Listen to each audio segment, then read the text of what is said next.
Okay, so here we are. Is episode number 5 already of the Bourbon Brothers. I am Justin Hall, Supplement Snoop, with my partner in crime, as always, Robert Shinesky, Supplement Engineer. How the F are you this week, my friend? I'm doing great. It was a hellacious weekend. Hellacious. Yeah, that's putting it mildly. So usually our weekends are kind of low key, or we'll like go out to a distillery or something like that on a Saturday afternoon. But Saturday mornings are pretty laid back. Like I'll play with the halfling, then I'll get in an upper body training session, and then she'll take a nap, and I'll do a podcast, and we'll go out and drink that afternoon and hang out. Sundays, all the usual church, go out to eat breakfast, come home, do laundry, get ready for the week ahead. This week, we drove up to Dallas on Saturday, or an hour below Dallas in Barry, Texas, which is like BFE. Like there's the nearest grocery store is like 25 miles away from it. So Sandy's got a whole bunch of extended family there, and so it was kind of like a family reunion at her second cousin's place. So we went up there. We hit the road Saturday morning at 9:00. Got up there around noon. Started meeting with people, and I thought like the party starting at 12. Or starting at 2. We get up there at 12, and you're immediately, I know it's a bad situation when you're immediately pulled in and says, oh, hey, I know just what you could do. Not like, hey, how are you doing? Like you walk in the door and said, I've got a job for you. I'm thinking. In old fashions? Well, no, it wasn't. So this was like the first 100-degree weekend Texas has had like the entire month of July. It just happened to coincide with this. So she says, you're going to be outside on valet duty. Meanwhile, there's like 80, 100 people coming to this thing. I'm like 3 times removed from knowing any of the people at this, but they said, hey, you're going to be like the welcome wagon that's going to stand outside in the sun, start doing all of this. And I said, that sounds like a raw deal, man. Okay, so I'm inside Sandy's, inside talking to the family, playing with the halflings and all that stuff. It was fine. We get there. The party starts at 2. I've helped people pick out some stuff because there's like really old, there's 80, 90-year-olds that are coming there, like great grandpas and all of that of Sandy's that are coming. So we're there, we're talking with everybody. I go behind the bar and I brought 6 different bottles of bourbon. I start mixing up old fashions for some people. Other people wanted like vodka and sodas, and I did all that. Go through, they do all the family games and all that stuff. 9:30 at night, we leave. There's no internet signal.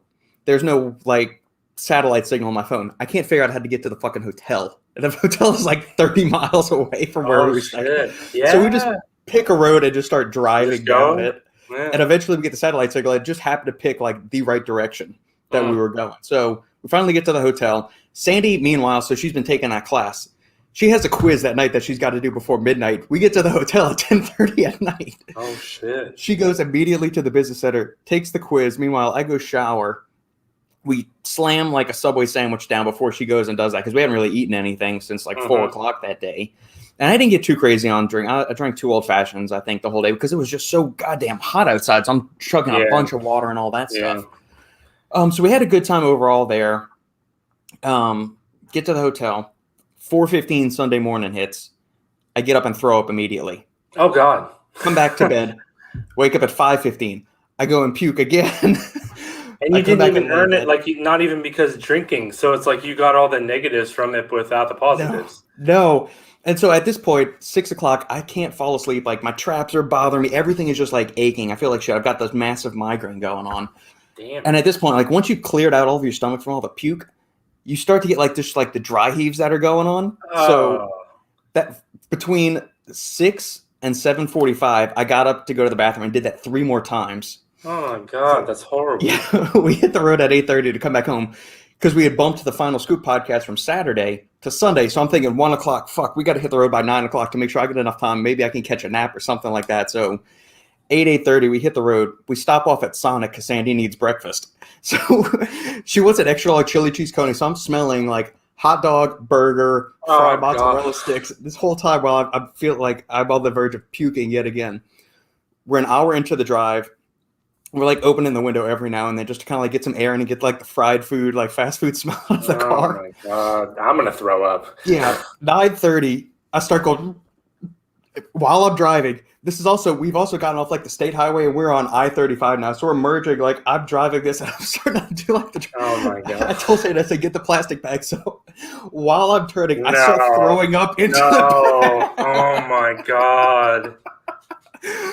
I threw up through all of this. You're like having a little kid in the car. We merged into traffic. perfectly fine. Sandy says, I don't know how the fuck you did that, but Yeah. that was amazing. So she couldn't stop laughing while I'm throwing up into the back and we're driving. That's supportive. I respect her for that, for sure. Yeah. We finally get home. I crash for 2 hours, get up and do the podcast. Oh, yeah. The end cap onto this, that was also our 12-year anniversary. Oh, my God. 12, wait, so 12 years, you've been married 12 years? Yeah. We've been married 12 years. And so Good for that you. was Sunday. And then Monday, the funny thing was on our wedding day, I also threw up from having a migraine. So maybe it's a good omen. It's like, hey, we'll last another 12 years if I just keep Happy puking. anniversary. Here I am throwing it. That makes it for a good story. Isn't that like kind of the thing, you're married for a while and, you need new stories to tell. So it makes for a good. Yeah. It was Yeah. great. It's like having you only hear like kids doing stuff like that where they just start like throwing up out of nowhere. Yeah. Or if you have cats, like actually, ironically enough, just like 5 minutes ago, I was getting ready to like come on here, and I hear this god awful noise from the hallway, and it's one of my cats throwing up, and I'm like, I was like, he didn't even eat anything today, so yeah, that's a good story, man. So it wasn't anything like alcohol induced or no, like I kind of wish I had earned it that way, but right. it wasn't that. So I mean, I got home, I felt like shit the rest of the day. I slept and kind of just laid low. Monday morning, Sandy had her final for that class, so she went and took that, and then we went and had our anniversary lunch, and so it's yeah, man, it was Sunday was the weekend was fuck. Yeah, because so it's exactly, and that's like part of, and this happens more and more as you sort of go along. Let me gather around, and I'll tell you a story about getting older. But we make this joke like sometimes where it's like last night, I don't know why. Like last night, I could not go to sleep at all. Yeah. Like I was just awake. It's like 6 a.m. I'm like still like, what the fuck is going on here? So this morning I wake up, after we had a meeting at 9 this morning. So I get up and I'm like, I feel like hungover, but without the fun part, and that sucks because this past weekend was very low key. Kristen had to work. She's a cop, so she works rotating weekends. So this was her.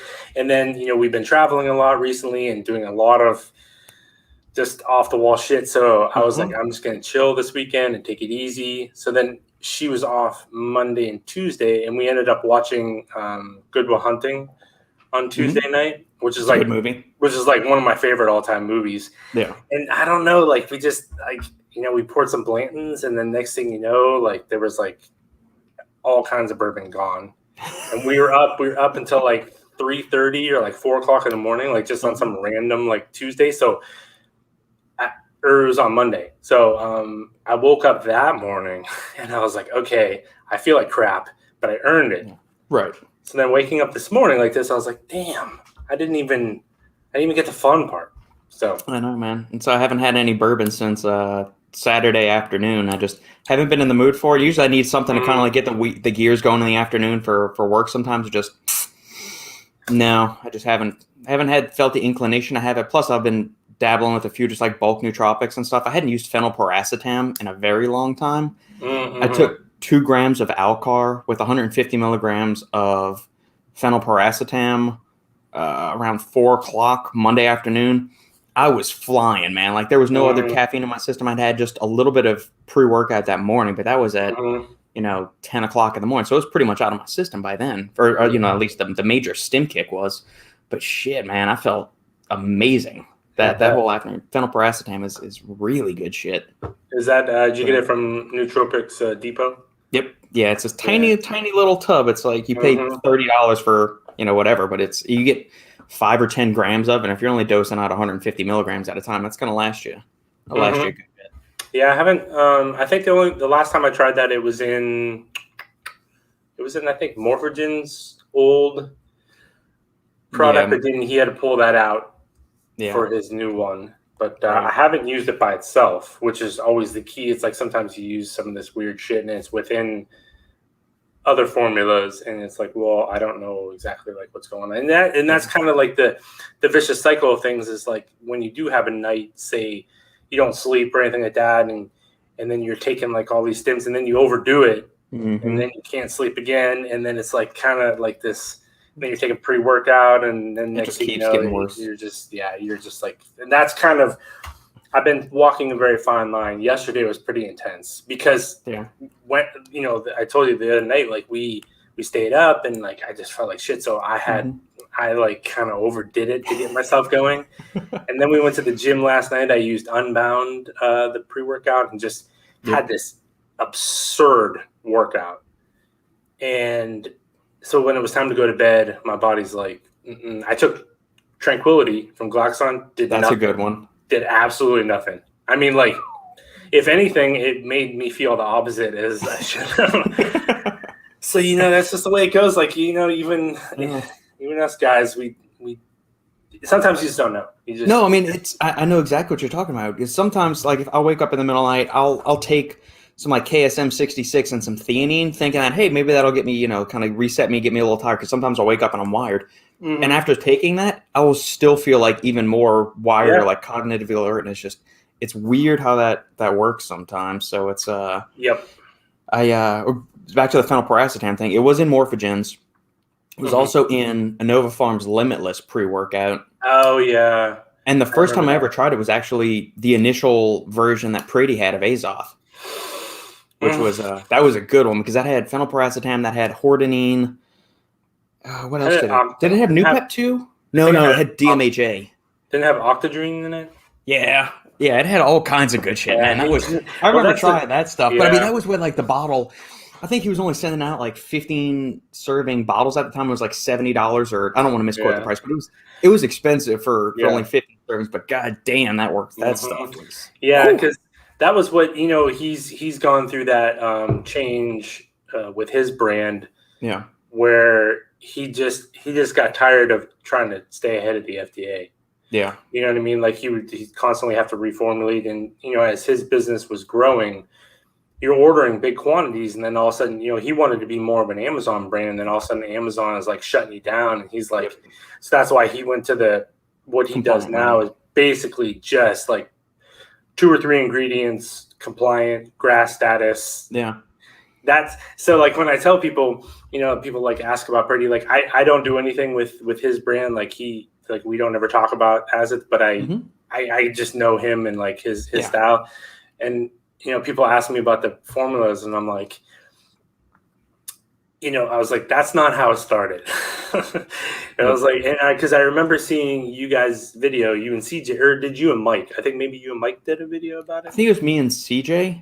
Mike and I did Nootropic from Performax. I know we had done that one because we said that was pretty much the closest we had felt to DMAA in a long time. Yeah, because I never used the old Azith.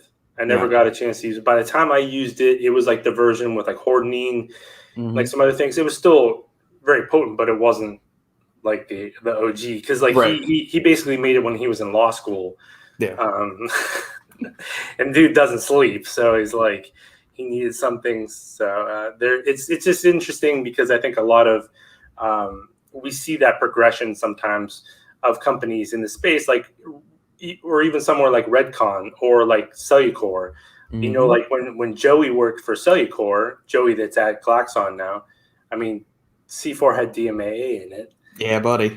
And people, people always trash them and like selling out and stuff like that. But at the same time, it's like, what are you going to do? Do you want to keep playing games with the FDA? Or can you look at a Redcon that's changed their formula so much from the original or Cellucor and like criticize them because it's like, I think they made the right decision. Absolutely, yeah. But I understand like it's cool that there's like the people that are still willing to, push the boundaries a little bit. We always appreciate those people. Exactly. Listeners tuning on live stream, thank you for joining us. You got any comments, questions, feel free to post them up now that Justin and I's opening salvo of our hangover and puking stories are done. So hopefully we didn't make you feel queasy along the ride there. I have not thrown up in a very, very long time. I don't get like pukey from like drinking too much because usually I know like I'll hit my limit and I'm like, all right, I know don't drink anymore after this. You're going to wake up with a headache or something. But like as we've discussed before, bourbon doesn't really get me that way. But when I get a migraine, man, this goes back to even when I was like 7th, 5th, 6th, 7th, 8th grade. I would get a migraine on like a Monday afternoon from school. I'd go to band practice, come home, puke, crash for an hour, get up, do my homework, and I'd feel fine. So I'm like, that's what I was expecting this past Sunday. Like usually I puke once or twice. I can sleep for an hour and I'll wake up feeling completely fine. Whatever the migraine gets kicked, nothing was working. So it finally passed after I got home and took a nap, right before the podcast on Sunday. But man, it was yeah. So are you guys doing anything like for your anniversary, or was that your like anniversary? Are you doing No, we just so the same kind of thing happened around Sandy's birthday. So Sandy and the halfling's birthday are 2 days apart. Sophia's is the 21st of June, and Sandy's is the 23rd. And so Sandy's classes for the class that she just finished actually started on the day of her birthday. So we celebrated her birthday a day beforehand on the 22nd, where we went to this nice little seafood restaurant right here, and she got something called the Grand Seafood Tower. And this thing has like a dozen raw oysters, 12 cocktail shrimp, a giant thing of like ceviche, plus like lump crab meat and like some kind of like sriracha mayonnaise thing, and chips on the side. So it's like this giant thing, and it always says market price. So they never tell you how much the goddamn thing is on the menu. So you get the bill, and it's like $90 for this giant seafood, which that's fine. I mean, it's a one-off dinner. It's not like you're doing this every night or something. But she goes and she crushed the whole thing. So we did that for her birthday. She wanted to do that again for our anniversary. So we did that on Monday, as soon as she finished her final Monday morning, which she aced got a 19 out of 20 on the final or something like that. Did really well on her final, did that. Then we went and had lunch, and then went next door to this little French pastry stop for dessert. So it was something called Foley Pops, where it's like this little mini baked cake kind of thing. Then they put some kind of like chocolate ganache or chocolate mousse thing in there. You can pick, there's a bunch of different flavors. And then they get this hard little encrust little thing that you crack it. And so it's like a hard chocolate shell, and there's like another thing like goop on the inside. And so if you crack that, and it kind of oozes all out. So it's kind of like a pretentious looking lava cake, but done in like a French style or something like that. So it was good. Yeah, that sounds good. That's what it kind of reminds me. So yesterday, Kristen, for her supplement snacks page, we got the Glaxon has a new like collagen product coming out, right? Wonder Collagen. So the flavor of it is frosted cinnamon swirl.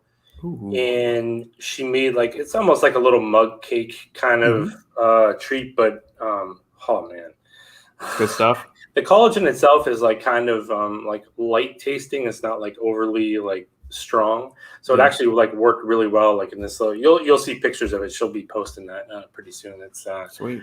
Yeah, it was badass. She's a killer. Does she have aspirations or desire to maybe transition away from law enforcement and to go into like the supplement or fitness space like full time with either the recipe side, or maybe starting a coaching business or anything like that, or supplement business or anything? Yeah, 100%. It's kind of tough because she loves what she does. She loves being a cop, and but man, it's like, well, the schedule is killer, but then also just how do you? Things are tough. I mean, things are tough right now to be in that line of work. It's very, very thankless sort of position. Underpaid, extremely, especially with all the stuff around the country. People saying the whole defund the police movement. That's such horseshit. I mean, it's like the most embarrassing fucking thing I've ever heard in my life. Yeah, I mean, y'all are in South Carolina, so I imagine that like the attitudes towards the police are probably a little bit more positive there and things like that.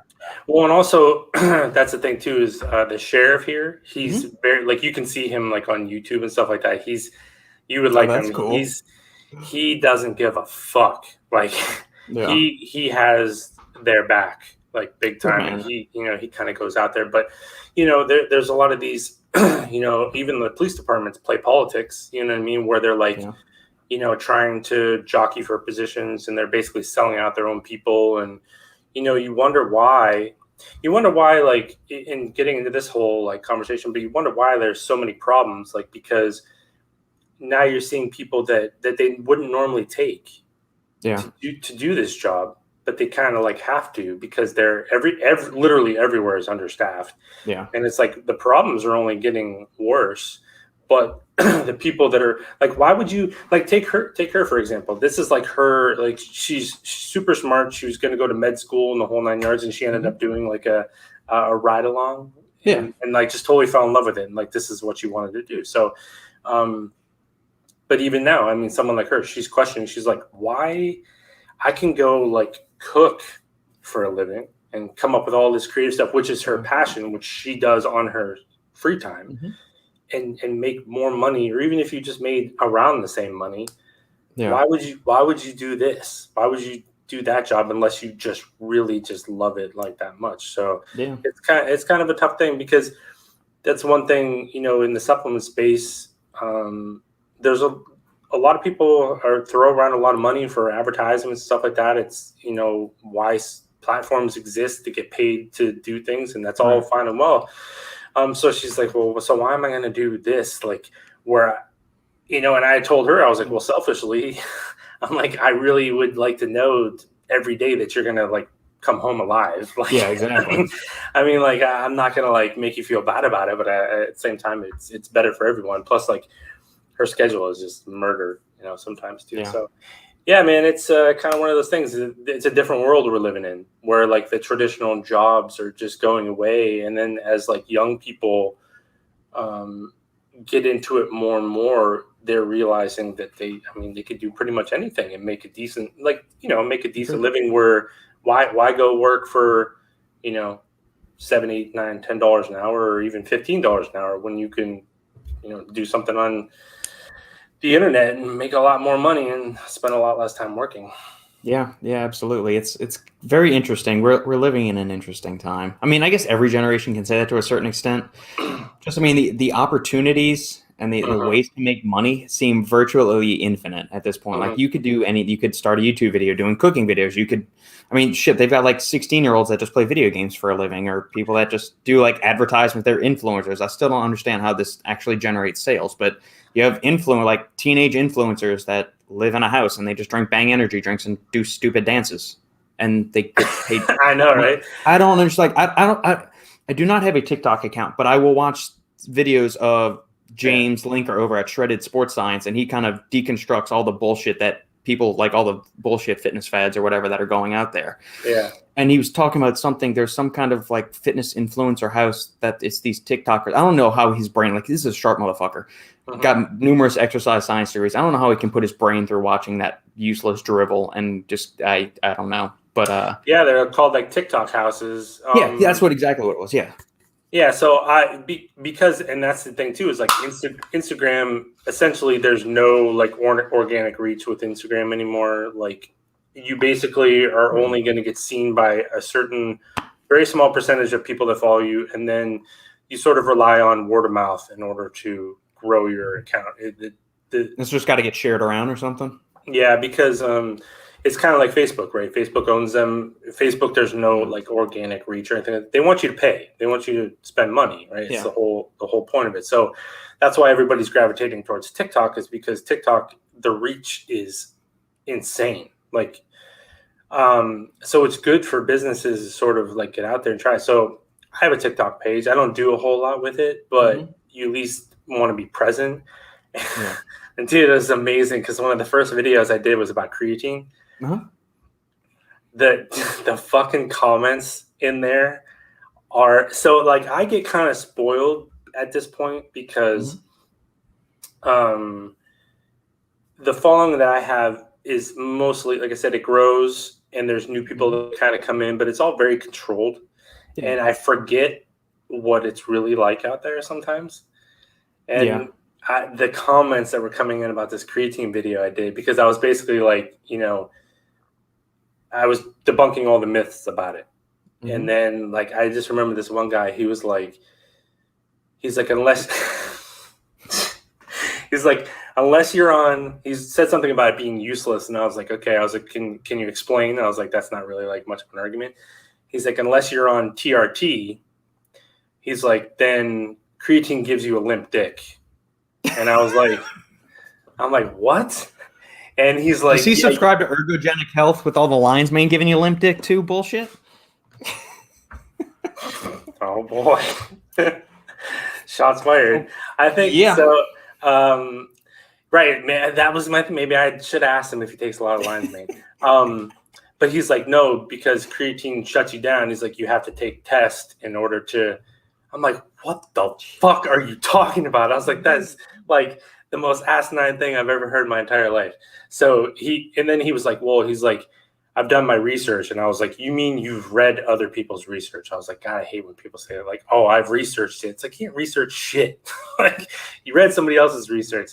And he's like, well, I'm a personal trainer. I was like, dude, that was the easiest certification I've ever got. It was like this amazing, like, back and forth. Like Jeff Long, I brought Jeff Long into the conversation, and Jeff Long came in, and Jeff doesn't give a fuck. He was just crushing this dude. Yeah. And people were like, there was all kinds of crazy stuff because, but in all honesty, there was a lot of good that came from it too, because there's so many myths about creatine, and like people always go with like the bloating thing. And I was explaining the difference between like water retention and bloating. Like people just think it's all like the same thing. And I'm like, it's not the same thing, depending on where the water's going and stuff like that. So actually there was a lot of good that came from the conversation.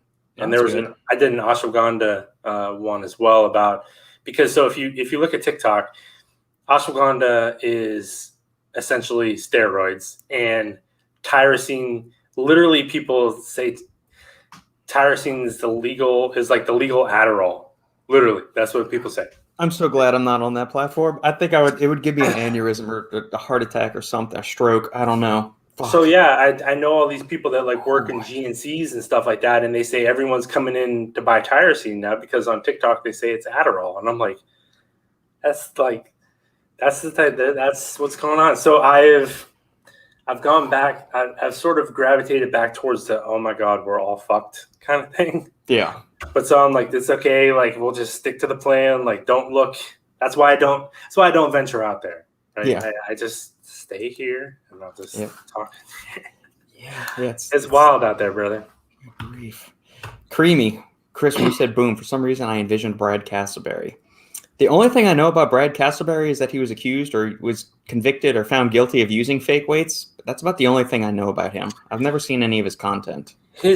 That name sounds familiar. I'm not into I don't follow like along with like this type, but I remember him because somebody would just go at him. Is it Lobliner? I don't remember. Lobliner would challenge him to a boxing match or something. Or at the charity thing or something. I don't remember something. Anyway, what's going on, Brooke?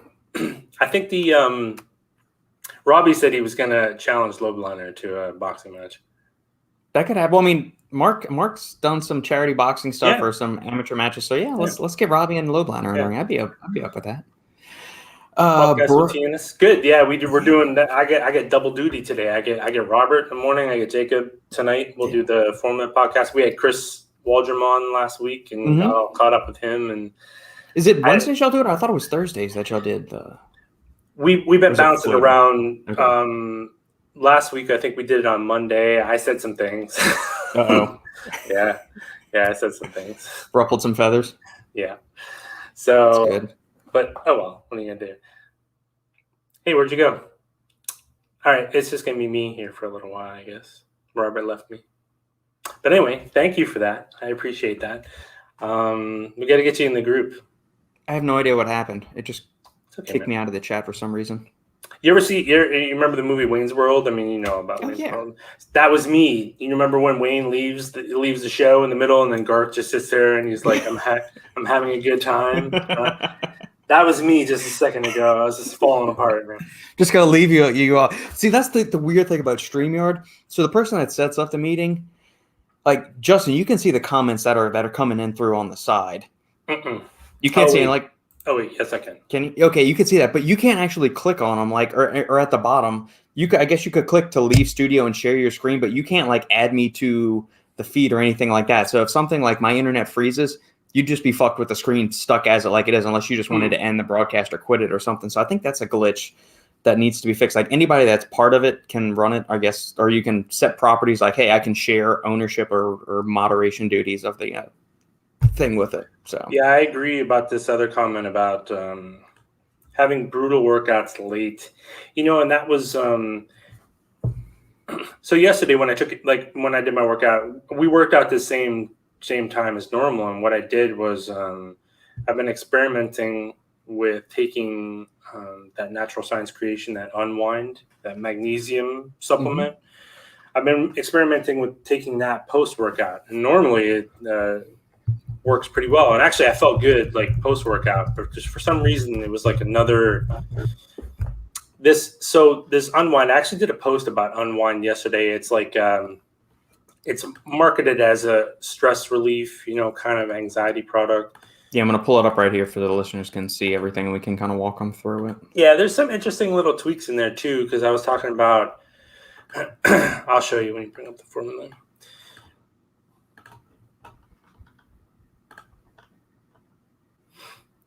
Let's see if we can. It's like a big hodgepodge of, on Amazon, it's like $21. So on their website, their prices are probably because of influencers and discount codes and all that other stuff. Yeah, how much is it there? $35? Yeah. Yeah, I think it's like 21 on Amazon. Yeah, I like the lemon balm in there is really good. I mean, anywhere between like 300 to 600 is usually good for relaxing, improving cognitive function, memory, and sleep. Well, not only that, like the ginger and lemon balm, like because I think some people, like if you take a lot of magnesium at once, it can sort of flush your system out pretty well. It's like kind of. Oh yeah. So I haven't had, and no one that I've talked to have had any issues. A lot of women really like this one. But and that's sort of brought up. So I said this yesterday, and of course, it's like you try to get people to think like a little outside the box, and then they fall apart. Yeah. So this is what happened yesterday. I said this product, I was like, can actually be considered somewhat of a testosterone support product. Yeah, you got the Shilajit in there. And then having like healthy magnesium and then lower stress and things like that can all sort of like play together with some help with men and their testosterone. And so then all the women freaked out. And I'm like, shit. I was like, I should just not try to think creatively about certain things. Like, oh, so it's going to raise my testosterone? I'm like, no. And that's why I hate the term testosterone booster, because it's like, it's not going to take you to some like unhealthy levels. It's just if you're somewhat struggling, and then even women, like if women have low test, you know what I mean? Maybe it could help you because we know stress is a testosterone killer. Yeah. But then you have the glycinate version of magnesium, which I like in there. And, it's interesting. I wonder why they went with, 7 different forms of magnesium in there? I'm just curious why that is. Yeah. So there's just, I did a little IGTV with the owner of this brand, and he was just talking about finding like some little different, like with the so here's again, like these ones are actually we know the manufacturers like of this one and the process behind it. Like these ones are actually bonded forms, like we know that.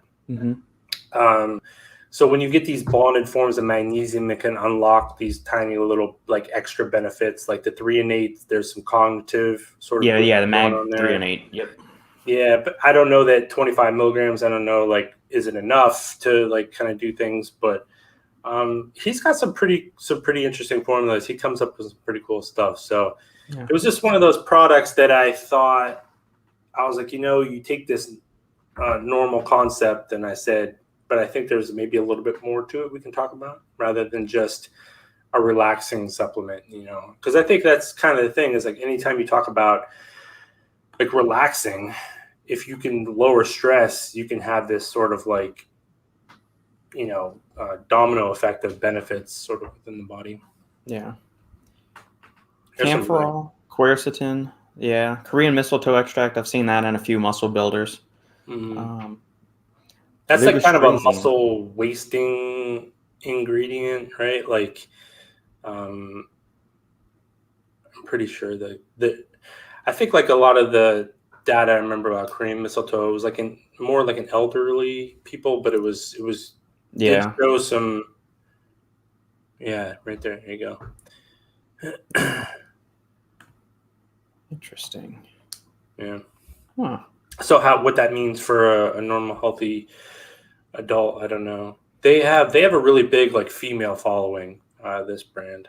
It seems to be that way with most brands. Well, I mean, who was it? Well, because Bone Mars used to be attached to this brand. So, really? Yeah, like Sarah, before Sarah and Josh had their own, I think they were like kind of partnered in a way with Natural Science Creation. Gotcha. And then they branched off to do their own thing. So a lot of their customers are, were there when the Bomars were sort of like promoting their stuff. Dude, their pump formula has Adderall in it. Look at that. This is not a knock on the Natural Science guys. This is a knock on all the tards on TikTok. I tell you what, though. I tell you what product. I think you and I have talked about this product. If you go to Amazon, as I don't know if they put it on their website. Maybe it's on their website too.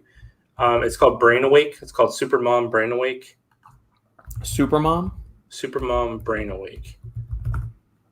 It's brand new to.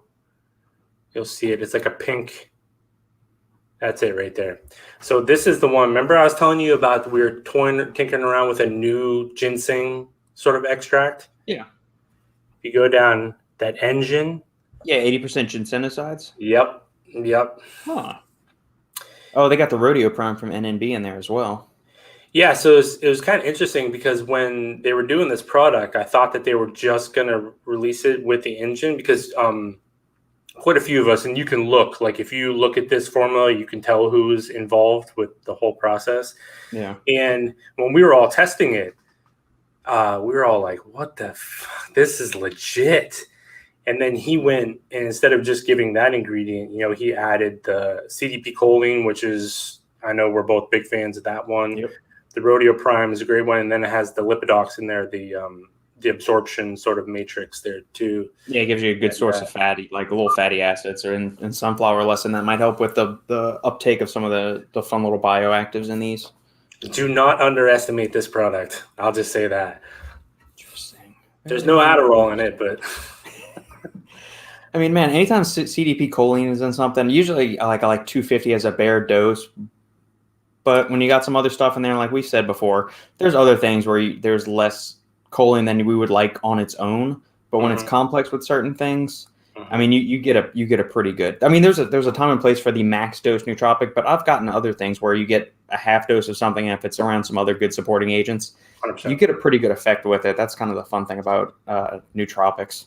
Yeah, so I don't think I'm not sure that we'll see the engine available standalone anytime soon. Mm-hmm. Because I really want you to try it. Like especially, like I said, I don't want to talk too much about it. I think people can kind of read between the lines if you know enough about certain ingredients on here, like who's involved. But the people that were involved in the testing process are no dummies and no stranger to some fun nootropics. And everybody was kind of like, we all had to wait for the testing data to come back on it because I'm like, I don't know if this is legit. I don't know if this is a ginseng plant or not, but 80% ginsenosides. Yeah, I've got the which ginseng? I've got the GS14. Is that it? The GS4? The GS4 Jim Nima? Why am I thinking that's not it then. Ginseng. GS15-4, that's what it is. Though I got the one off Nootropics Depot. It's this one right here. Took some of that the other day. What is it standardized to? Oh, Brooke, if you're talking about Prodigy, that one is very popular. Oh yeah, Prodigy is awesome. Yeah. Prodigy. We've gone through 2 bottles of that stuff. Yeah. Sandy lived on that a year and a half ago, 2 years ago. That's really well done.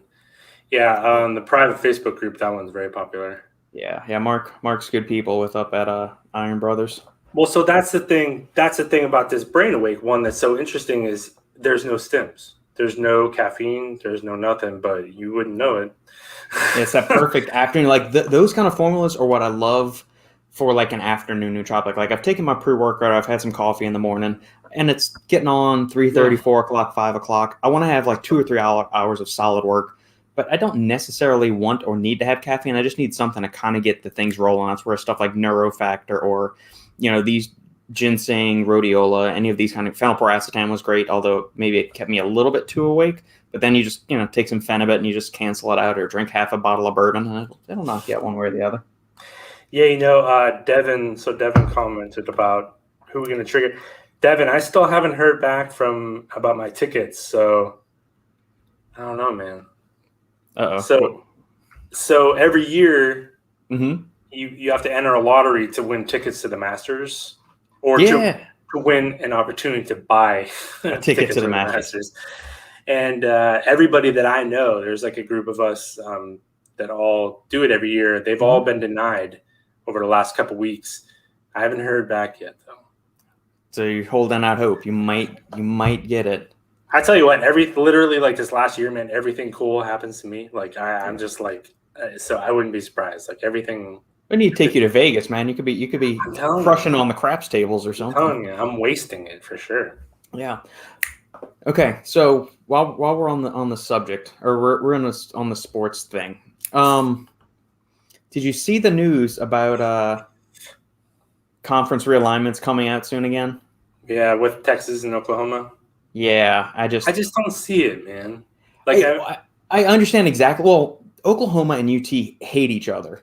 Right. The reason that they can put aside these like century-long rivalry is purely driven by profit and money. They don't give a shit about the purity of the sport. This is all a giant cash grab because the SEC has been one of the dominant conferences, much more so than the Big 12 has been over the past 15, 20 years, I would say. I mean, like, obviously the Big 12 had a few good teams with Colt McCoy and Vince Young in the early 2000s, but by and large, the Big 12 has not been much. I mean, we took in A&M and Missouri. I still don't consider them part of the SEC. I mean, Texas is not the Southeast. That's like the South or Southwest.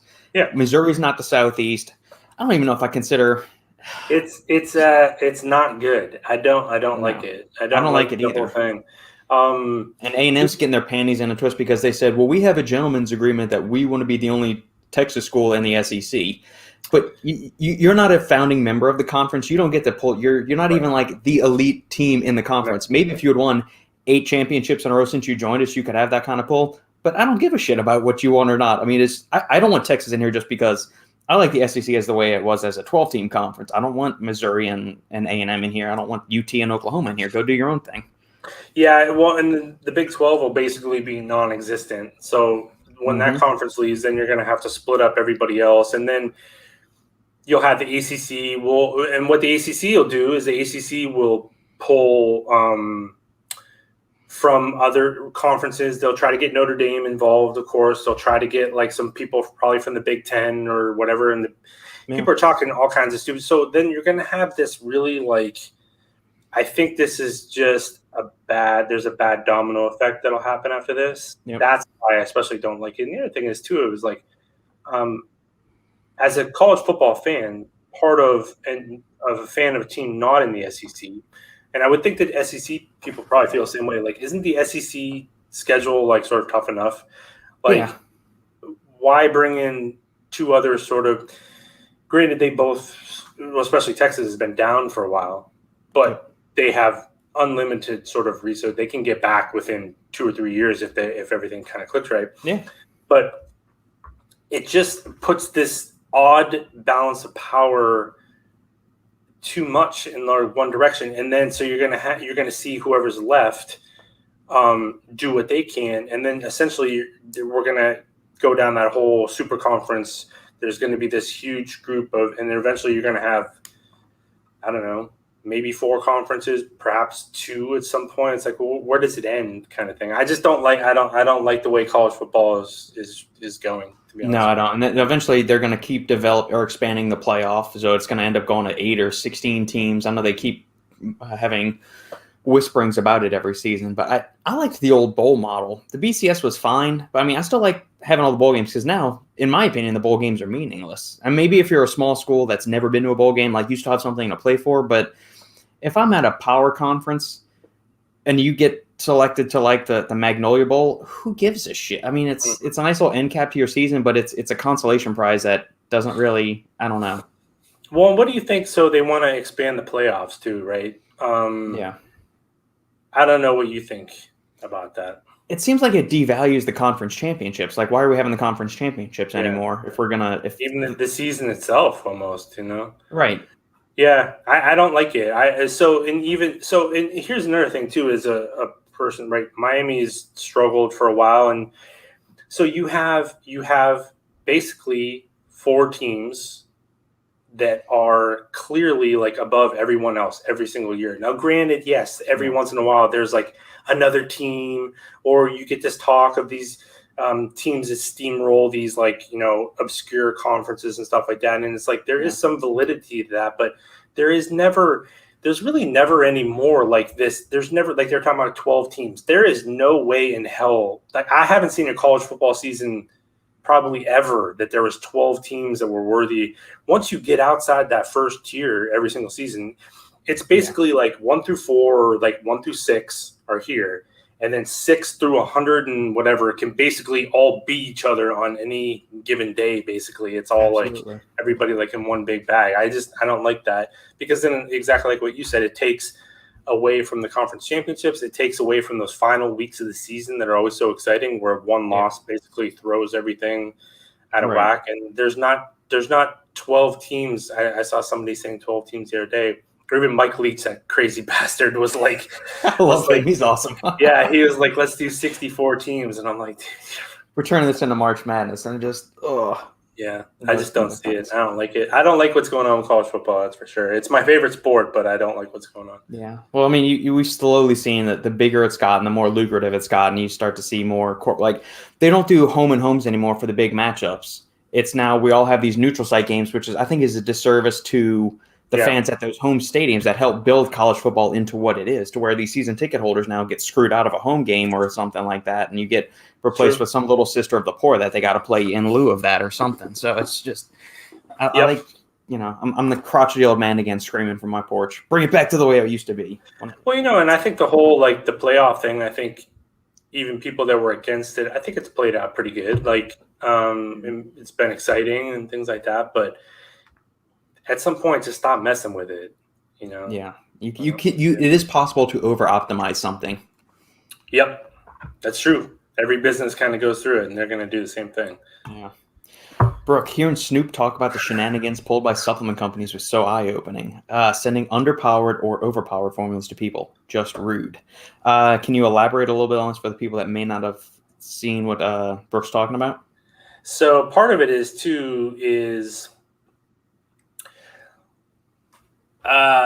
so not just on the brand's end. The reason why, okay, so I'll explain. I'll just use like a couple examples that I know of off the top of my head.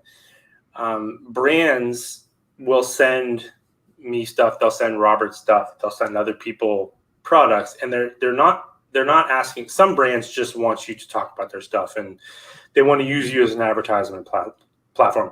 People know that Robert and I don't work that way. So a lot of brands, they want to know. They want real feedback. They want to know what Robert thinks of the product, because in this space, you get in your little vacuum. And this was something that I thought Dan from Ghost went on a really like good sort of talk about this when they were making the energy drinks. He's like, we got so wrapped up in our own like little vacuum. He's like, and then it got out there and we were wrong about a few things. So they made some changes. So anyway, Ghost is a big one. Ghost, Dan's a purist, man. He and not saying Ghost did this, but Ghost wants real feedback, and they want to know what they're doing.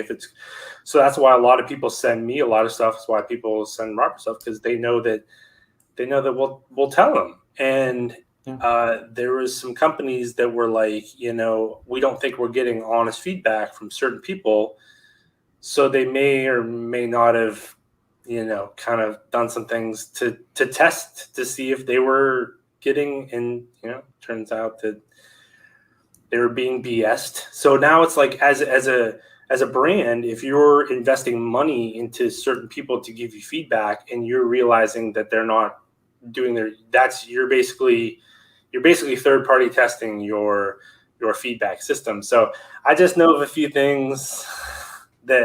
instances that that's gone south for certain people that make claims in the space. So it's a very small space too. So everybody knows each other, and so it's kind of like high schoolish sometimes. It can be.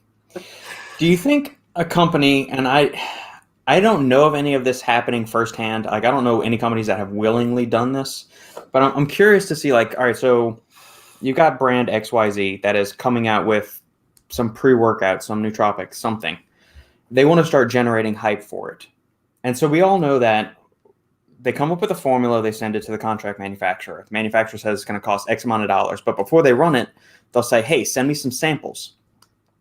Do you think it's possible Yes. that a company would tell the manufacturer, yes, maybe put an extra 100 milligrams of caffeine just in the samples, just to see? We send it out to all these review channels. They test it. They love it. So we start getting this industry buzz.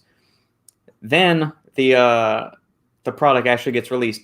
They've removed a couple of things that weren't in the samples, and everybody still thinks it's this great thing, but then they get it, and it's maybe not what they were living up to, or the average consumer is unaware of whatever it is, or they just think it hits mildly, and they're wondering, why the fuck are all these people raving about it when, maybe the company itself was saying, hey, let's jack up the samples a little bit. Let's make them a little bit edgier than our final product. And so Yeah, absolutely. That's why I said yes before I knew where you were going with it, because I've been victim to that. And I don't want to necessarily say that.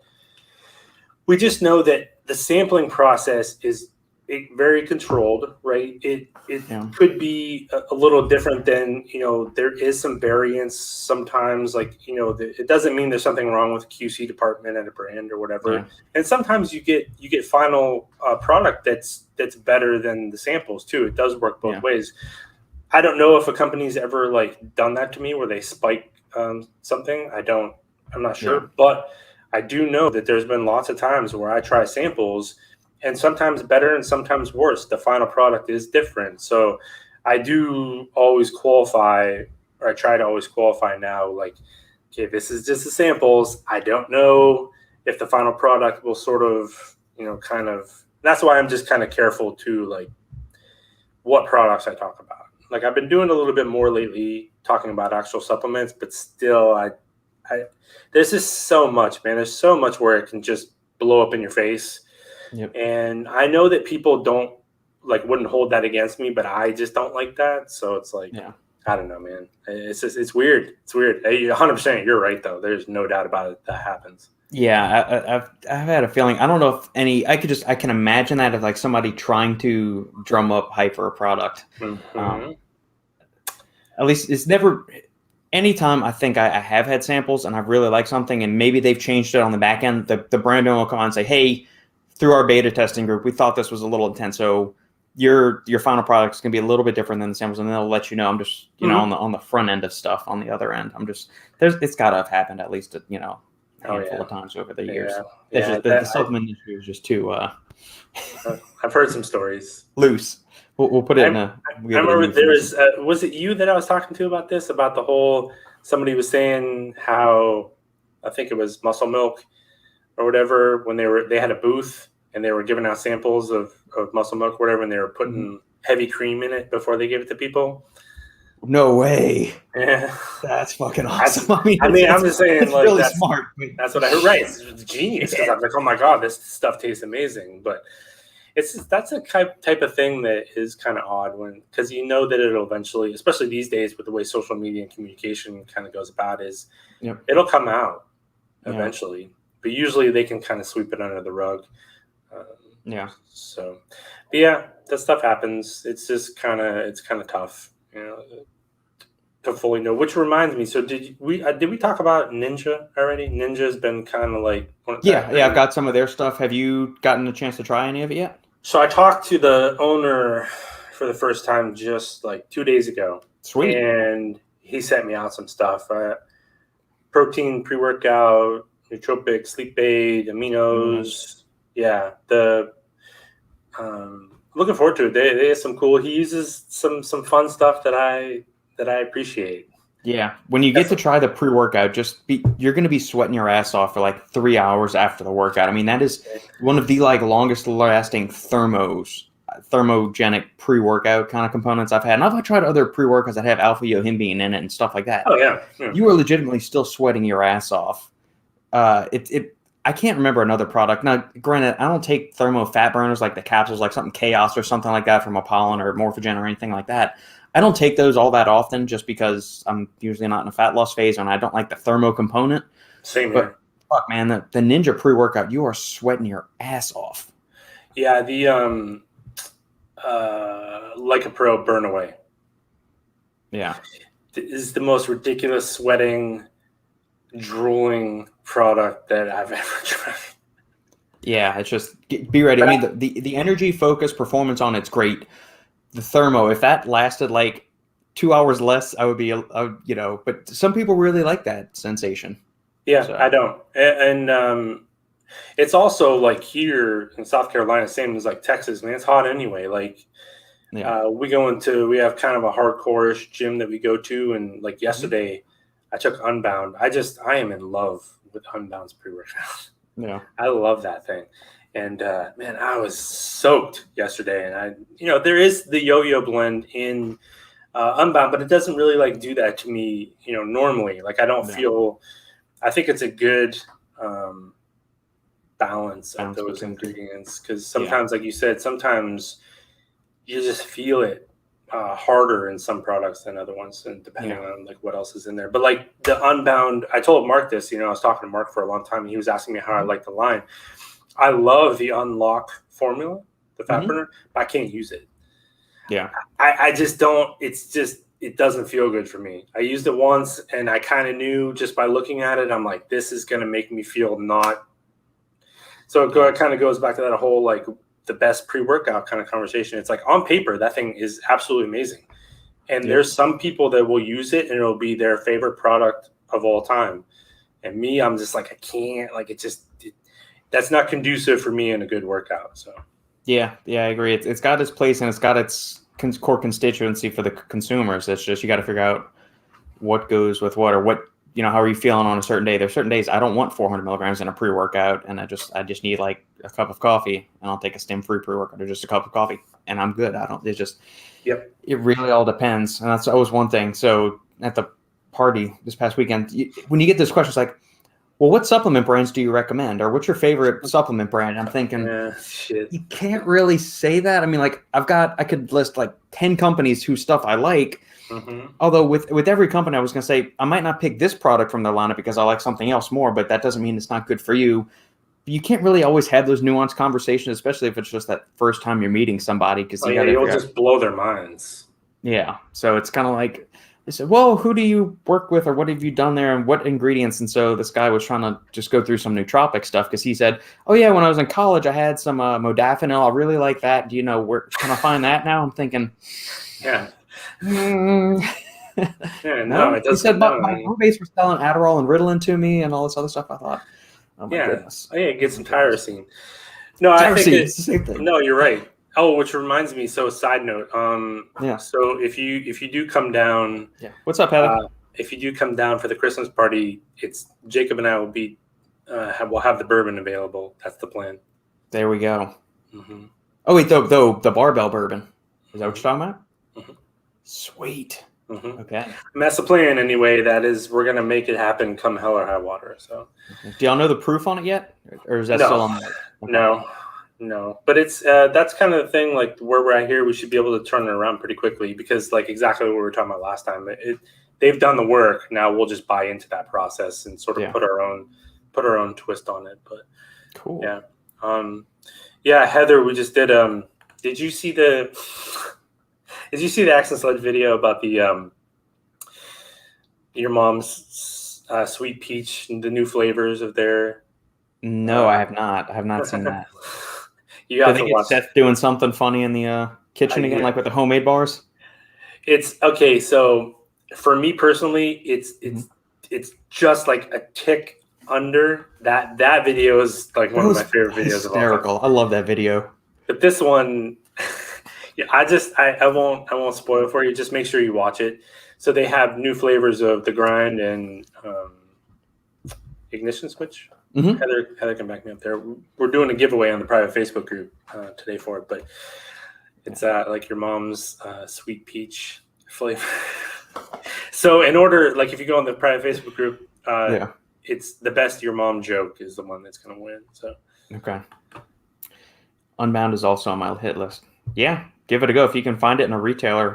Has NutraBio started offering it online yet? Because it was brick and mortar exclusive for a little bit, and then they were going to start selling, I think, direct to consumer.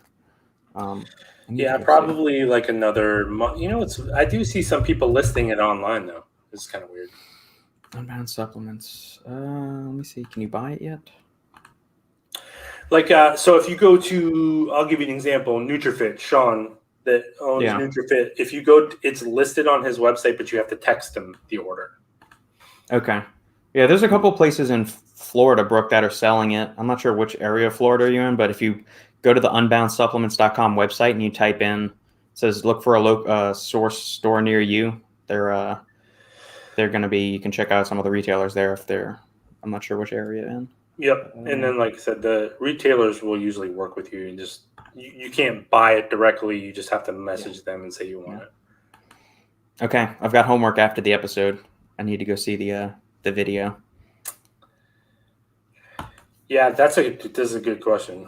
Can you speculate on how you think the supplement industry will adapt to rising prices from supply chain issues? Will we see permanent price increases and or lower quality formulas? Very good question. Right. If it's any other industry, you would just see the prices probably uptick a little bit to match. For some reason, man, this industry doesn't allow that. And people just lose their minds. If I was a brand owner or whatever, and I had some brand loyalty, Axe and Sledge could do it. They could get away with it. I think raising their prices because people would understand. They'd be like, okay, but there's just going to be some people that all they ever kind of look at is price point. I think it's unavoidable the way the inflation is and things like that. We've already recommended to our clients to raise their prices. Just knowing, depending on what kind of game you're playing with margins and stuff as it is, but it's bad out there. And I know the supply chain has become the boogeyman, sort of in this space, but there's also some potential more bad news coming because there's all this shit is going on, Singapore, China, things like that with COVID blowing up again. If they start shutting down ports, then it's gonna be really bad. Yeah, I would be interested because when I first started hearing about the caffeine and the creatine hikes, I thought, okay, there's going to be a couple of ways this is going to happen. Either companies are going to start lowering the amount of servings that are in their products. Yeah. I don't know if necessarily I would classify that as maybe a lower quality formula, but you've got to figure out a way to are they going to short term maybe just eat the cost right now and keep producing same things that just have a smaller margin? Hopefully, eventually everything will kind of settle down, ingredient costs will settle down. Will companies maybe just tweak formulas, maybe remove one ingredient or lower the dosages while still keeping, because some companies do overdose ingredients. You don't need 10 grams of L-citrulline in a pre-workout. You can do 4 or 6 grams, something like that, and be fine. True. Or are we going to see, because I know the consumer is very hesitant to accept a higher price. They don't want to pay more than $30 for a pre-workout or $40. So if they see something, a $45, $50, $60 pre-workout, they're bitching saying, I could get my C4 for $1 a serving. Why am I going to pay $2.50 for a serving for yours? Well, it's not an apples to apples comparison. Regular C4 versus, Hooligan, the grind, hydraulic, all of that stuff. It's very different. It's nowhere near the same stuff. Yeah, there's two, I think, really key points to what you just said.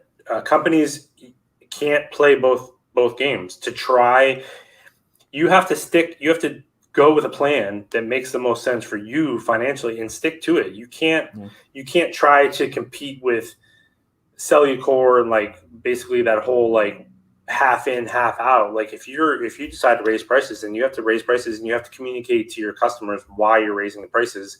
Correct. And they're either going to understand or they're not, and you're going to lose customers because of it. But at the same time, do you want to bleed the slow death of trying to play that game on price? But also, exactly like what you said, we've seen it. It's just people haven't necessarily been paying attention. Companies keep the prices the same, but we know when you do the math on the ingredient, because we even get to the point where you're looking at cost per ingredient per formula, not even necessarily cost per serving. Protein has changed a lot. You still get a X amount size tub, but all of a sudden the servings are we got that ghost protein or whatever, it's 15 servings. So it's we're going from you buying Optimum Nutrition, that was the Christian Guzman, the lemon one. Yeah. But you've seen where the price doesn't necessarily move a whole lot, but you're watching But a lot of people just don't look at that. That's the whole 20-40 servings thing came in. You have Glaxon does the thing where they give like 21 servings. Yeah. It's just their way of sort of keeping up with things, but also not giving their customers that. It's like that price tag, man. This industry is crazy when it comes to that stuff. But it's a good question. It's a really good question. I don't know what's going to happen. Like I said, we've recommended to our clients, like, you're just going to have to raise prices. You're going to have to live with it. Kind of thing. So far, I've seen a few brands increase price, especially with protein. Yeah, just the cost of whey isolate. I've spoken to a couple of brand owners in the past weeks, whereas they were getting they were paying $12 to $14 per 2-pound tub. They're now paying $16 to $18 per 2-pound tub, and that's their cost. So you as a consumer, I mean, you're going to be paying $30, $40, $50, for that. Whereas usually, the BOGOs on protein, or buy 2 get 1 free. I'm not sure what companies can actually even do that, considering, or like, you have to be selling massive volumes, because the margins on protein already were slim. Or maybe you can make up for it by charging a little bit higher premium on like a lower cost product, where maybe you sell like a really cheesy joint formula that's really just glucosamine, chondroitin, and MSM, but you sell that for $25 when it costs you $3 to make it, so you can make up your margin there where you weren't making it on protein or something else. Exactly. It's kind of taking the like, if it brings you customers in because of your protein, that you can sell them 10 other products. So you bite the bullet on one product in order to make it back, somewhere else, hopefully. Exactly. Yeah. It'll be interesting. It's very. What is Axon Sledge's plan, Heather? So you got us the question. What is your plan? Are y'all going to chop the formulas and give us crappy quality formulas, or are you going to hike the price up? What are y'all doing? That's a really good question. That was a very good question. Which I don't even know if I want to get rolling this, because you mentioned possible lockdowns and dock shutdowns. I'm thinking, are we really going to do all this bullshit for another 18 months? I'm like, we know what we're dealing with. We know what's going on. They're starting the fear mongering in here in Austin about the Delta variant and all of this. Fuck people. Just get on with your life. It's always going to be around. We've had the flu vaccine for how many decades? Do we still get the flu? Do we still freak the fuck out about the flu? Right. God damn. All right. You have to. I mean, they, the panic sort of set in that they have to get people vaccinated, right? Like, as you see, like the NCAA and stuff like that, and now the NFL and all, they're basically mandating people to get vaccinated, and it's like kind of an odd situation where it's like they're guilting people into it, and then in order to do that, so you have people that are like, okay, I'm just not going to do it, and then they're like, okay, well, now there's this other variant of it, and they're just going to keep doing that until everybody complies with the whole thing. And fuck that, man. I'm glad I work for myself. I just I don't get it. It just, and I think people are missing the boat. They said, well, there's all these anti-vaxxers. You're missing the point. It's not. I'm not anti-vax. It's not anti-vax. It is somebody forcing you to do something that is anti-American. It is antithetical to the founding principles of this country. You do not force something. You cannot mandate something like that. You can mandate me to get the vaccine. I'm going to start mandating every other aspect of your lifestyle. Are you eating healthy? Are you managing stress? Are you exercising multiple days a week to make sure when you do get the flu, you don't end up in the fucking hospital because you're a fat, lazy fuck? For me, I said no. If you're gonna force something on me, I'm gonna start forcing all of my other life decisions on you, and we're gonna see how long people would deal with that. Let me go monitor, make sure you're not driving through McDonald's 3 or 4 times a week. Let me go make sure you're not having soft drinks and candy and all this other crap. See, you'd be a TikTok superstar right now with that rant. Maybe I would. So I'm just very much like, I'll listen and I'll hear you speak about something, and I'll determine whether I trust you or not. And I don't trust anybody that tells me anything about this stuff, especially as quickly as it became a political tool. And I was like, I'm out. Yeah, I'm out. So. Yeah. It's I don't understand how people are still willing. Like, you're seeing pockets of resistance with all of this stuff. Just because I'm not going to force you to do something doesn't mean you don't have the ability and the choice to make it. I just don't want you forcing me to do something. So if you want to get the vaccine, that's great. You want to wear your mask for the rest of your life, that's perfectly fine. That is your choice. Mm-hmm. Don't force me to do shit because you feel like everybody has to do it. That's not the way the world works. We don't make the rules for the exceptions in society.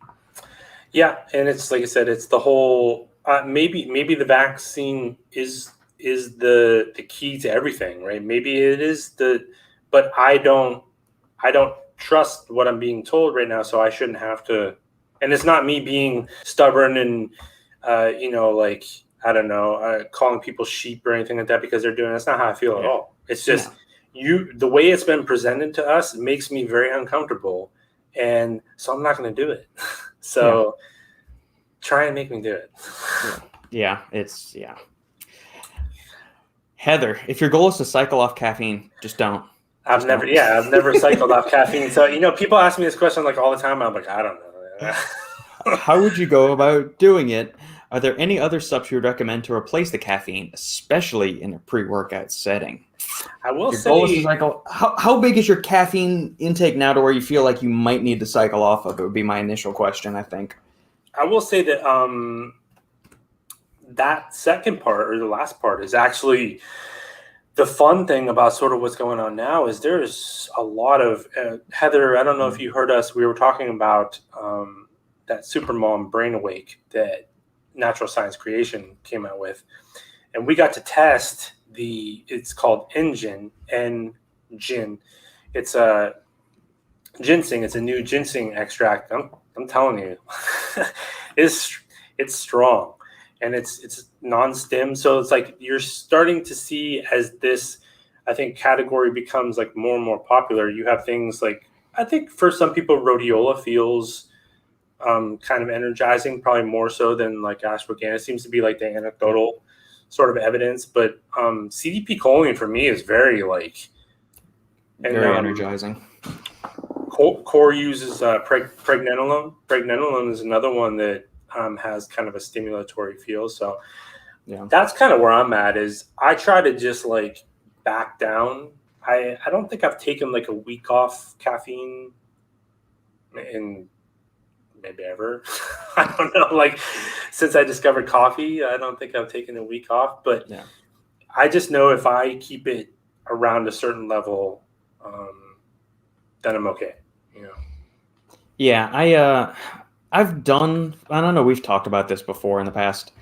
We've taken breaks from caffeine, and I'm fortunate that I don't really get headaches from it or anything like that. I might feel a little sluggish the first day after to the first 2 days, but after that, I mean, I don't really get the headaches or like the grumpiness with it. Takes a little longer to get my brain into gear if I'm writing something or reading something.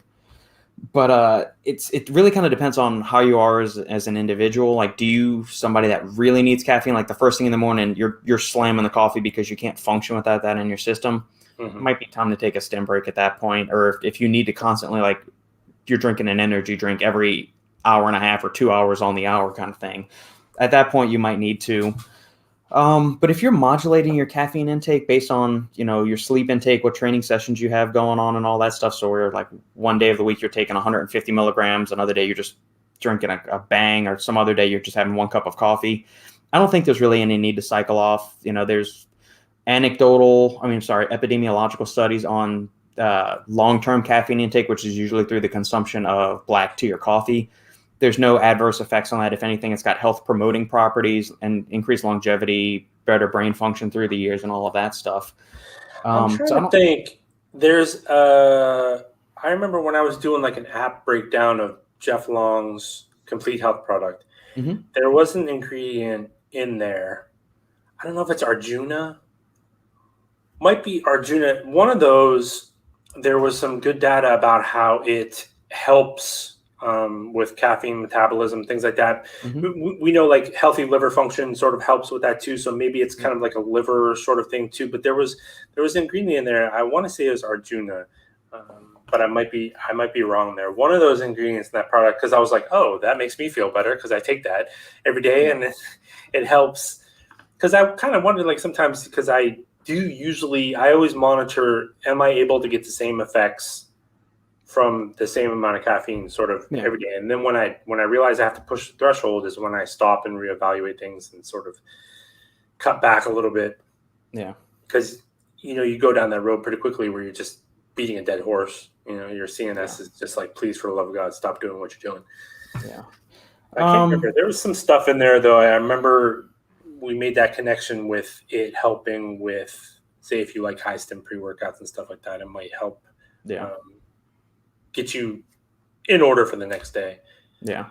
Also, if you're cycling off caffeine, also consider where your current intake is for where you're trying to go. Like if you're somebody that is doing like 800, 900, 1,000 milligrams of caffeine a day, and you go to 0, that's going to be real rough for the vast majority of people. Whereas if you're somebody that only takes, 300 or 400 milligrams a day, going to 0 in just like cold turkey is probably going to be less hurtful.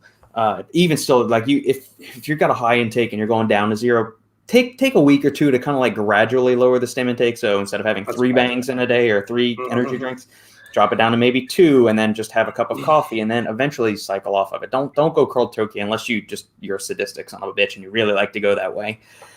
Some other things. I always recommend to people, like especially high stim users, to keep something like, I like Jeff's Pump and Focus product. Yeah. I've said that for a long time. I'm like, keep that on hand, because you still, or even something like hydraulic, like Accent Sledge's hydraulic. It's very like, you feel it, and people get addicted to that feeling. Yeah. Right. That, the pre-workout's working, but so it's like, if you can make yourself do it, you realize, oh, okay, so it does kind of help there. Yeah. And I guess just a basic like mental energy boosting stack. Like if you want to completely eliminate the caffeine or have very little, I would probably do something along the lines of like 2 grams of acetyl L-carnitine, 2 grams of L-tyrosine, 250 to 300 CDP choline, maybe 100 milligrams of L-dopa in there. If you want to get into the exotics, throw in 10 to 15 milligrams of Noopept or 150 milligrams of phenylpiracetam. That'll give you definitely the stimulation you need there to really get going. And some rhodiola, 200 to 400 milligrams of rhodiola, depending on the standardization. I'm not saying you have to go and do all of those at once, but that's kind of like the basic outline of a stack. Like I find acetyl L-carnitine very stimulating cognitively. Same thing with CDP choline. So definitely those two. If I'm creating like a stim-free stack, those are kind of like my foundational ingredients, along with the L-tyrosine. Adderall. Yeah, Adderall. Exactly. Gerhard switches to Monsters and Red Bulls with non-stim pre-workouts to lower his tolerance. That's a good workaround. That is not. Don't encourage him to say that. Jeffrey Chan, come on, guys, just give up your freedom. Exactly. Yeah, serve the high lords. Yeah, and that, like I said, that's not. There's people that are pretty extreme with that whole thing. It's like, I'm just taking this from a very simple, like, I am weirded out by this, so I don't want to do it. Like, and that's it. Yeah. Yeah, my individual choices are not affecting you in any way, shape, or form. So you can go and do your thing. I'm going to stay here and do my thing. Mm-hmm. I'm not telling you to watch your food intake or while monitoring your exercise habits, your sleep habits, who you're having sex with, and what all, are you washing your hands every time you go to the bathroom and whatnot. Back the fuck off if I have my choices for anything. Luckily, I don't really run into any of those kind of people. So I just, you see people that try to like guilt you or like you're a bad person. You don't care about other people. It's like, okay, go fuck yourself. Yeah. Oh, maybe I don't. Quite frankly, I just don't go outside enough as it is. I've been working from home since 2015. I don't really associate with most people on a day-to-day basis outside of like the people at my daughter's daycare, Sandy, and a few other people like around the neighborhood. But I'm not like going get all up in everybody's business, like breathing and sweating and coughing on people. I don't know who was doing that beforehand either. I don't know, man. Like we've, like I said, we've been here in South Carolina, and it's not a thing. Like we've had huge, massive gatherings here multiple times. People coming from all over the country, and we just have these huge parties, and everybody gets together, and everybody's out enjoying life. They're at, concerts and all that sort of stuff, and nothing's happening. So, and I'm not saying it doesn't exist out there, but it's like why would I? Well, yeah, and that's like they're trying to instill the fear by saying, we've got this many cases, this many positive tests. Are we lining the streets with body bags? Are we digging mass graves for all the people that are dying? No. Is the healthcare system overrun and flooded? Do we have like triage centers set up in the middle of downtowns? No. Then I'm like, where's the average person's brain in all of this? Just like, get your head and shit together. But it's all these little, mini tyrants in all these cities that got this little grasp of power, and they think, ooh, I can control all the people on my little hemisphere right here. I can do whatever I want to. Isn't it all just really about trying to maneuver yourself for votes? That's it's all virtue signaling and political grandstanding at this point, because the little dipshit mayor of the blue-haired hippie downtown area of Boston said Governor Abbott is endangering the lives of our children. He's made it impossible for us to protect our children this upcoming school year because the governor said no schools or local health agencies or local governments can force people to wear masks in schools. That doesn't mean if you as a child, if your family says for your child to do this, and the governor even clarified this, he says, you cannot force the kid to wear this. But if their parents say, honey, you're wearing it to school day, that is the parent's right. That's all it's ever been need to be. It is the individual or the family's choice for that. So that's South Carolina just said the same thing. Yeah. They're like, it's a parent decision. Yeah, exactly. Thank goodness your governor's the Florida governor, man. Well, and it's kind of like, hey, I'm a big fan, but also at the same time, he's positioning himself for a run at presidency next time around. There's no way around it. I mean, so I think he's overplaying his hand because he knows he's basically the one that's doing it. It's all political. It's all for votes, which, hey, I'm going to vote for him if he runs. So it's working. So anybody that is for lower taxes and individual freedoms, you get my vote. Which is good. He's taking the Black Rifle Coffee Club approach. He's saying, you know what, half the country can kiss my ass. He's like, but that other half of the country, I'm going to lock you down. Yeah, and that's why, like you said, y'all been having parties and all that other stuff. That's exactly why we go up to Spicewood and we get away from the even like we're not even in downtown Austin. We're like on the outskirts of it to where we could almost classify us as bee cave. And we go out there. It's been normal even since last June. Like the distiller was still having people out there, still had live music and all that other shit. No nonsense, whatever. You're outside in Texas heat. The sunlight's going to kill the shit anyway. As soon as it gets airborne, UV radiation is going to blast that shit. Well, because I had a little bit of a COVID scare before we went to Jamaica. We had, you have to have a negative test in order to go on the trip, right? Yeah. And right before we left, I wasn't feeling that good. And then one of the kids from the gym that I see every day tested positive for COVID. And he's there every day. I'm there every day with him. There's a bunch of us that are there every day. And he's the only one that got it.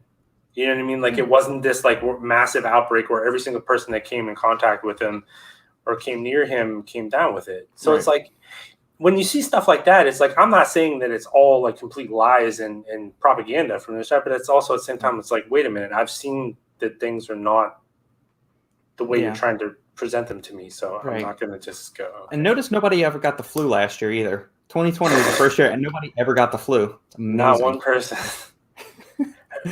Saw people wearing when I was hiking in Tennessee. It was literally an empty trip. Yeah, it's weird. Like we'll be walking around the Galleria on the weekends, and nobody else will be wearing it. But then like there's just this one random 8-year-old that's walking by wearing it. I'm thinking, what the fuck have you done to like these kids? What have you done to these kids?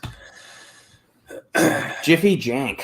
Why do natty test boosters stay on the bottle to cycle off? Well, I think so. There's a couple of things with this. A lot of times, companies take a blanket template approach to their labeling, right? Because labeling compliance and stuff can get kind of tricky.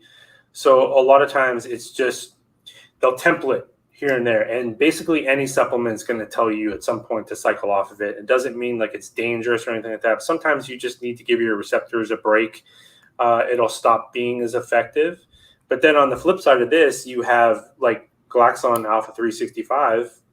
It's called 365 for a reason. You're supposed to take it every day, all year long. So I think a lot of times like there's just a best practice with supplementation where it's like you should take a break. Just like I said, it just your body adapts to, especially when it comes to dietary supplements. This isn't overly strong stuff. Your body's going to adapt to it.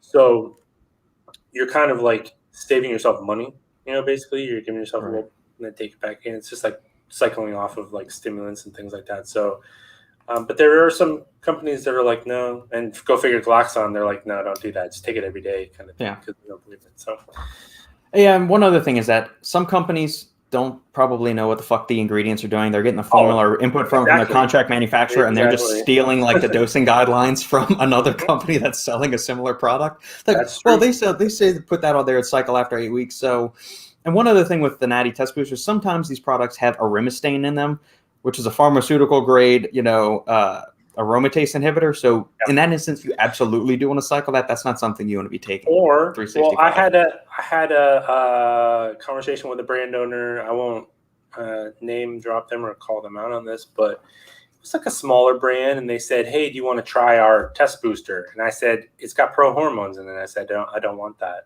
Yeah. And they're like, "What pro hormones?" I was like, "It has epiandrosterone in it," and they're like, "No, that's not a pro hormone." I was like, "Yeah, it is." I was like, "You should probably read up on that." I was like, because if you don't tell people to take the proper like on cycle and post cycle support when you're taking something like granted epiandrosterone is not like super like strong where you're just gonna, but you don't know, man. Like you could really fuck some people up, and if they didn't even know. Like I was like, you have pro hormones in your test booster. Granted, it's the DHEA pro hormones. This isn't the ultra liver toxic ones that we saw like back in the day, but we also don't know. So if they don't know that it's a pro hormone, where are you getting it manufactured, and how do I know that that's what's in it? Like, you've obviously not done your due diligence on your own fucking product. So it's like exactly like what I think you say. It is astonishing, scary, terrifying,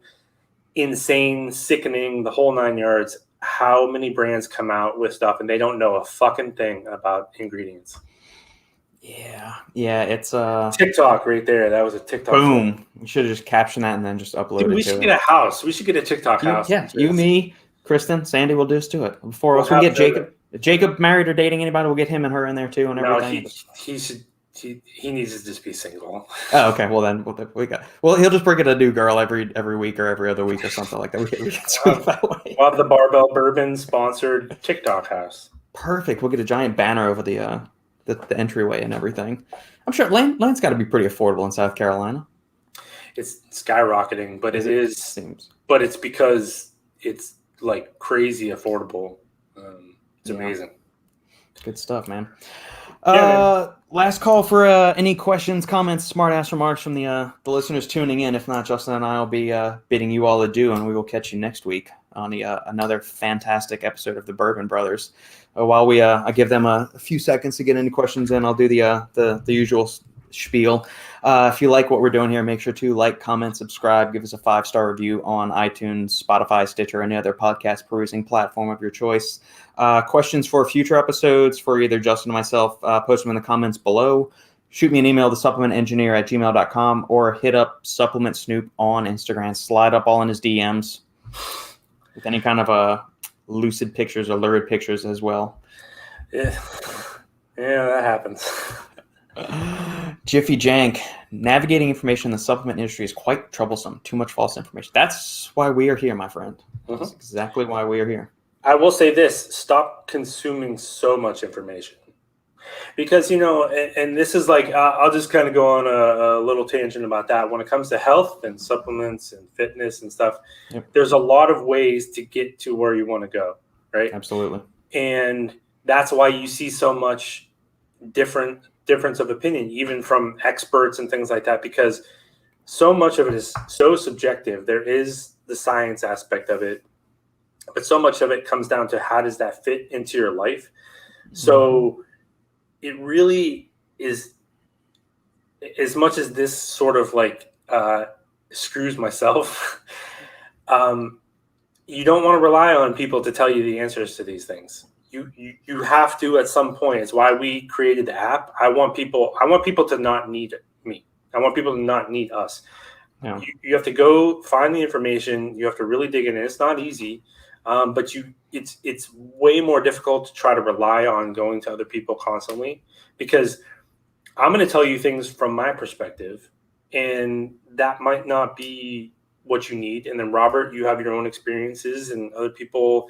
So it just becomes the paralysis by analysis kind of thing. And it's like really the only way you can get down to it is by learning it yourself and then putting it into practice yourself. So as much as we can give advice, it's really something that you have to do yourself at some point. Yep. Perfect end cap to the discussion, my friend. Justin, episode 5 is in the books, man. It's a blast as always. You got any other closing remarks, or we're going to cap it off there for the day? No, good. It's really cool that so many people get involved and ask us so many questions during this. It's always humbling that people take their time out of their day to come hang out with us and listen to us talk and give us some fun things to talk about it. Because I will say this, like in this, maybe this is like kind of sounds cliche, but as much as people say like what we do helps them, I think like what people do for us helps us more, because what happens in this space is we get into our little box and we see things from our lens. But when you get to hear other people and their experiences, it's sort of like it keeps us from getting too into this space, if that makes sense, because Absolutely. we create this space and it gets so small. So everybody helps us. Yeah. Brooke, thank you for the stream. Thank you for tuning in, Brooke, and everybody else. We appreciate you very dearly supporting us with this and giving us really good topics because otherwise Justin and I would just kind of stand here and talk at each other. And, I mean, we would talk for probably this long anyway if it was just him and I bullshitting, but having the interaction from you guys really, really makes this a fun and engaging thing. It's always something, keeps us on our toes too, because we never know what's going to pop up in the feed. Amen to that. All right, brother. Have a good one, my friend. We'll talk soon. All right, see you, bud.